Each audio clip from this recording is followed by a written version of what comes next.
Frank's mother, pitiful figure of the trial. Atlanta, Georgian, July 30th, 1913.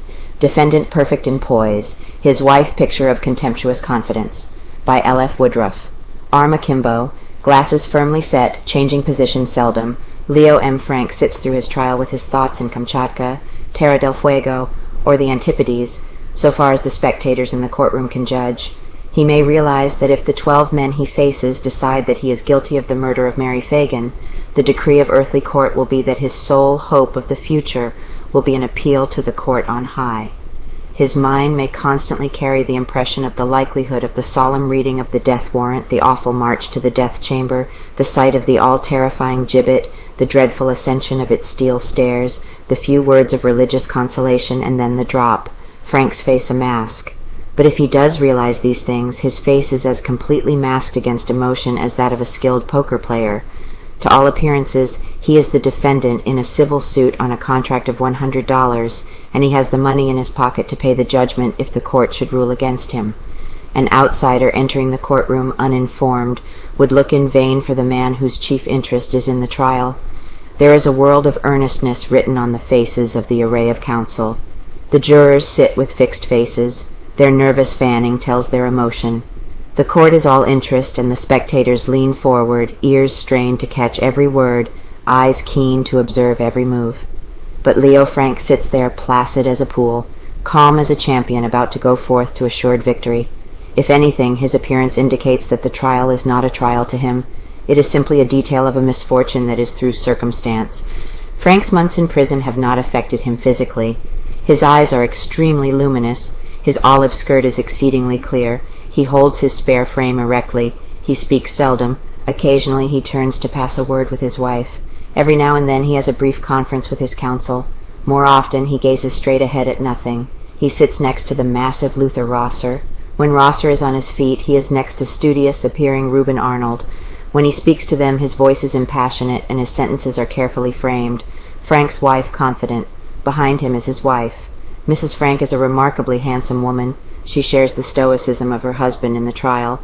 Though she has not missed 1 minute of the hearing, she has never shown that she realizes that the outcome of the case may change her to a widow.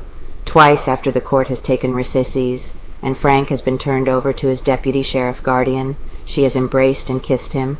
But afterward she has walked from the courtroom, head thrown back, shoulders erect, apparently unconcerned. On the street she would be taken for a woman out for an afternoon of shopping, rather than the woman who bears the name of the man charged with the blackest crime known to Atlanta criminology. Then to the left of her sits the pathetic figure of the trial. To those who believe Frank guilty, his personality is not one to arouse pity. His self-assurance is too apparent. His wife hardly stirs sympathy. She too is apparently confident of victory. But there's the mother.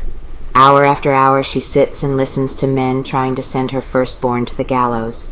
Hour after hour she is thrilled by the skillful struggle that his counsel makes to have the family name cleared of the stain brought by the charge that now rests against it. Mrs. Frank is a motherly-looking woman.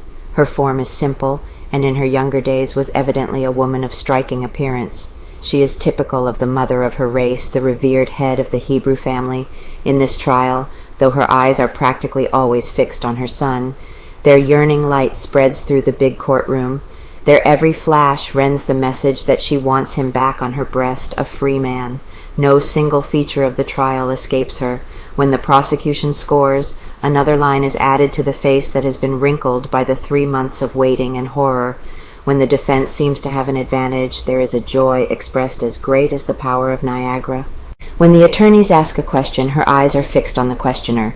When the witness answers, her gaze is on him. When the court rules, every movement of his lips is marked by her, but there is always an eye for her son. During the trial he wished a drink of water. The pitcher was on the desk of his counsel, far from his seat and near hers.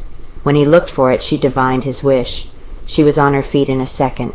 The glass was in her hand. The water was poured out. In her trembling grasp it was passed to him. As he took it, his stoicism broke. He smiled his acknowledgment of the little act of kindness, and there was a wealth of love in his smile, and she smiled back reassurance. Superlatives couldn't tell the meaning of that smile. Mary Phagan is dead. She died horribly, the victim of as cruel a beast as ever polluted the soil of the Southland. But Mary Phagan is dead. She sleeps peacefully beneath a flowered sod. The mother of Leo Frank is alive, and be her son innocent or guilty, the mother is the pitiful figure in this black and baffling mystery.